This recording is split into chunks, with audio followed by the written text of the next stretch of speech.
Zibira de l'association des amitiés France-Pologne du Finistère. Bonjour messieurs, mesdames. Je vais évoquer ici le rôle de l'armée polonaise dans la bataille de France en 1939-1940 et plus spécifiquement dans la bataille de Narvik. Fin novembre 1939, le gouvernement polonais s'installe à Angers dans le Maine-et-Loire. Il y restera jusqu'au 14 juin 1940. Mais, dès le 9 septembre 1939, une entente sur la formation d'une division polonaise en France est signée. Le général Sikorski, francophone et francophile, ancien élève de l'École supérieure de guerre de Paris, est nommé généralissime de l'armée polonaise. À partir de cette date, l'armée polonaise commence à se reconstituer. La brigade est équipée en totalité de matériel français et elle comptera environ 5000 soldats et officiers. Elle est placée sous le commandement du général Bohusz Szczeszko.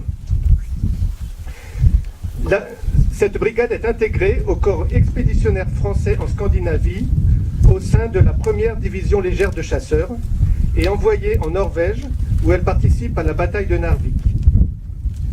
La brigade polonaise quitte Malestroit le 14 mars 1940 pour être cantonnée autour de Brest dans les communes de Guillers, Plougastel et Saint-Renan où le général Sikorski en personne vient l'inspecter le 21 avril.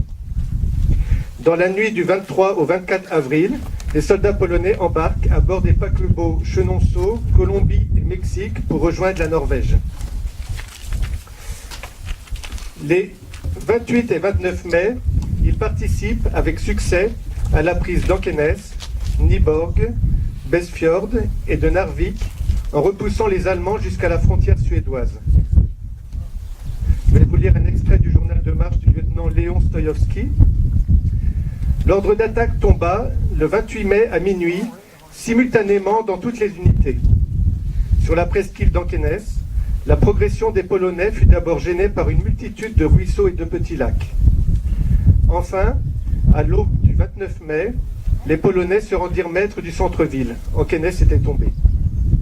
À Narvik, le débarquement avait réussi et tous les objectifs étaient atteints. Les troupes franco-polonaises avaient fait du bon travail.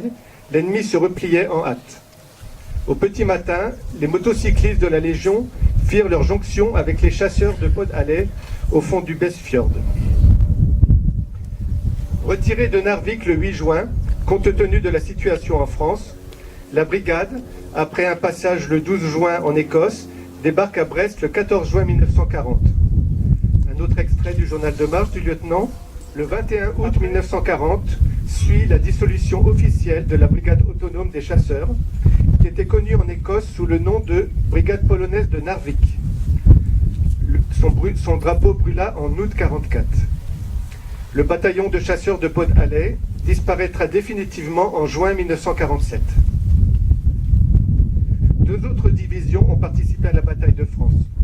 En Lorraine, la première division de grenadiers, formée à Couët-Quidan, dans le Morbihan, elle fut dissoute le 21 juin 1940.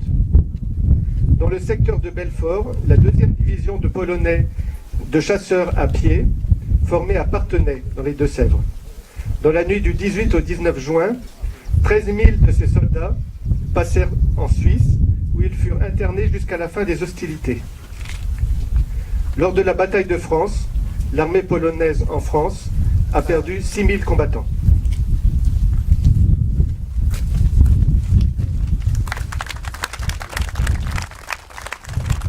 Hymne européen, interprété par Anne-Louise Huot, bénévole de l'association Omaran.